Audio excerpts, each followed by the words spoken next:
Cordial y afectuoso saludo para todos. Ya a las 7:10 de la noche de hoy, 23 de septiembre de 2023.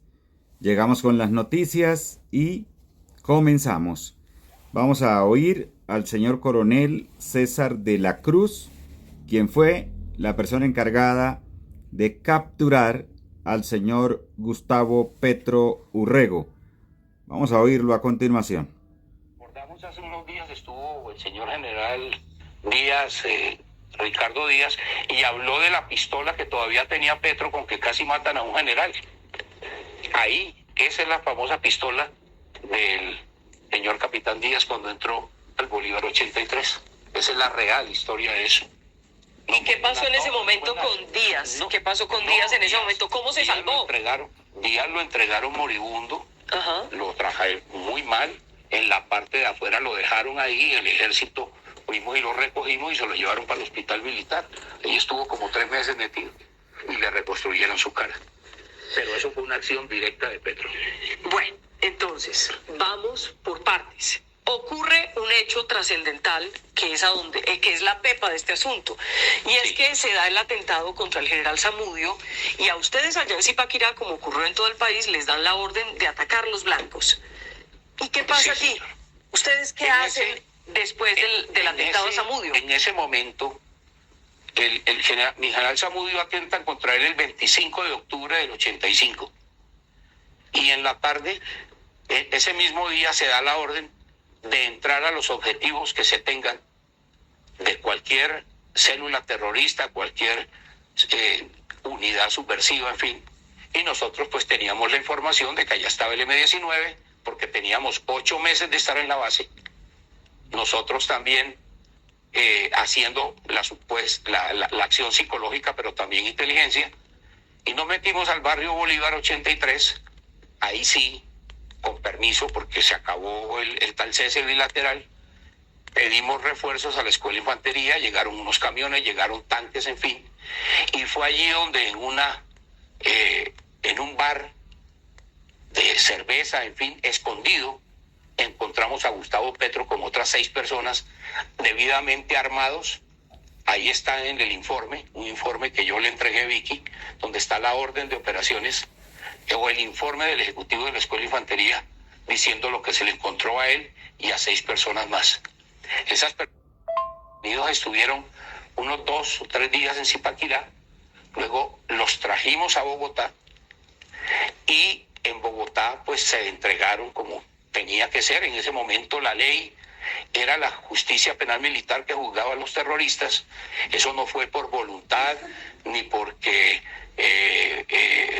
prefirieron mandarlo allá a la justicia penal militar, cuyo juez de segunda instancia era mi general Arias Cabrales. Así lo decía la ley. Así como hoy existe la JEP, existía la justicia penal militar para los terroristas. Y fue allá donde se le juzgó y se le condenó por porte ilegal de armas y terrorismo. Eso, desafortunadamente, hoy no aparece. Déjeme un segundo. Le pregunto. Detengámonos un poco en la operación de la captura. Usted dice que lo encontraron específicamente ¿dónde? En una cantina, Ajá. al lado de una casa. Ahí lo encontramos. ¿Con más personas? Con más personas. En el informe están las otras personas detenidas. Es decir, me acuerdo de los nombres. En una especie de fiesta, pues, de parranda, de rumba. Yo creo que más bien una fachada. Estaban escondidos allí. Encubriéndolo a él. Ya le entiendo. Ya.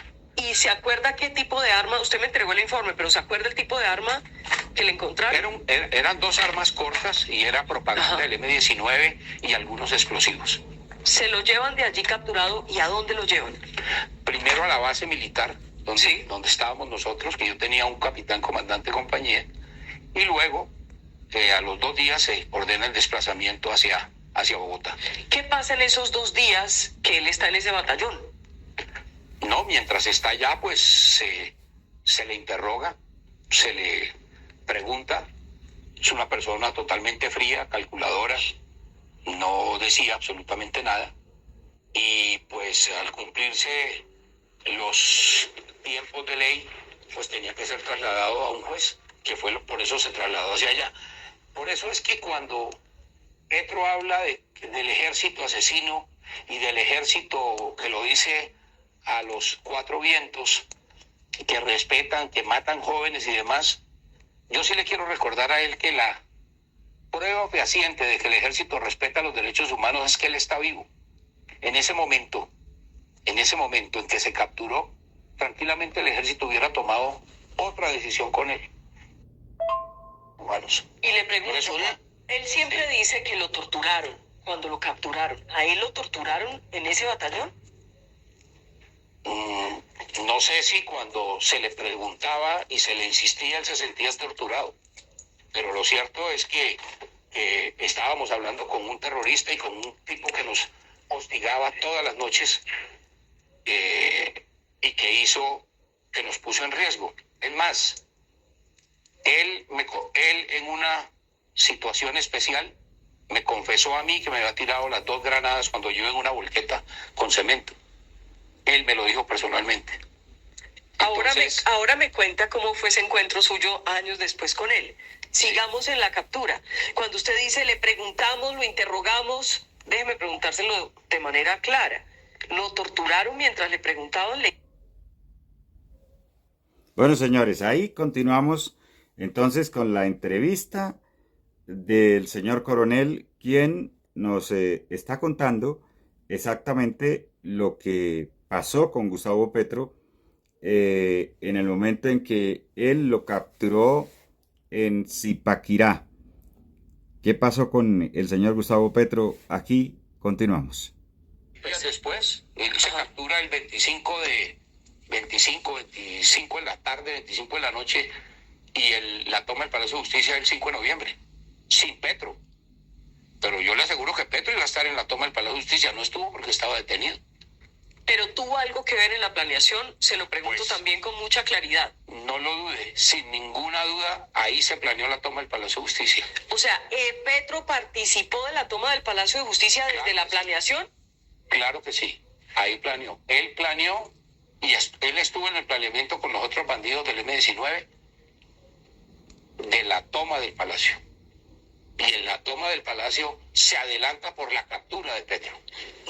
Pero perdóneme, ¿Petro sabía de la entrega de dineros de Pablo Escobar y de Rodríguez Gacha al M-19 para la toma del Palacio de Justicia? Mire, en medio de mi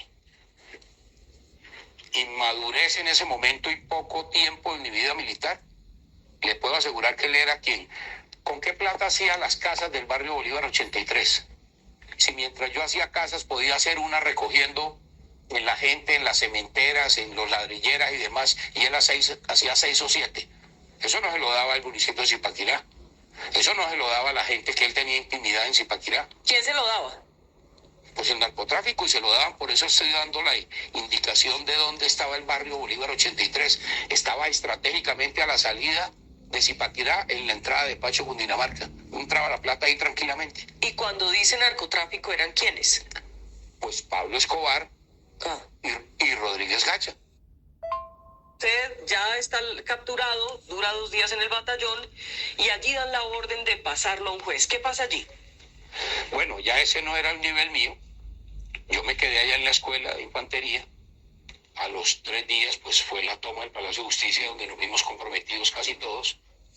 Pero de ahí para allá ya no era el nivel mío, pues. ¿Pero usted lo trasladó? Es decir, ¿usted lo trasladó desde Zipaquirá acá? Eso es lo que quiero saber. Cuénteme esa parte. Dan la orden de ponerlo frente a un juez. ¿Y qué pasa con usted y con él? Mire, él lo traemos de Zipaquirá él no se trae en helicóptero. Con escolta y con algunos tanques de la escuela de infantería, no de caballería, sino de infantería. Nosotros nos dan la orden de llevarlo hacia Bogotá y se lleva a la escuela de infantería en el Cantón Norte. Hasta ese momento era mi misión, porque acuérdese que yo era en Zipaquirá. Bueno, señores, esto es bastante extenso. Vamos a continuar con la información en la siguiente nota. Por ahora, les rogamos el favor, comentar, compartir, y recuerden siempre que únicamente se cambia lo que está mal, se mejora lo que está bien y se cumplen las promesas, señor Gustavo Petro. Cumplir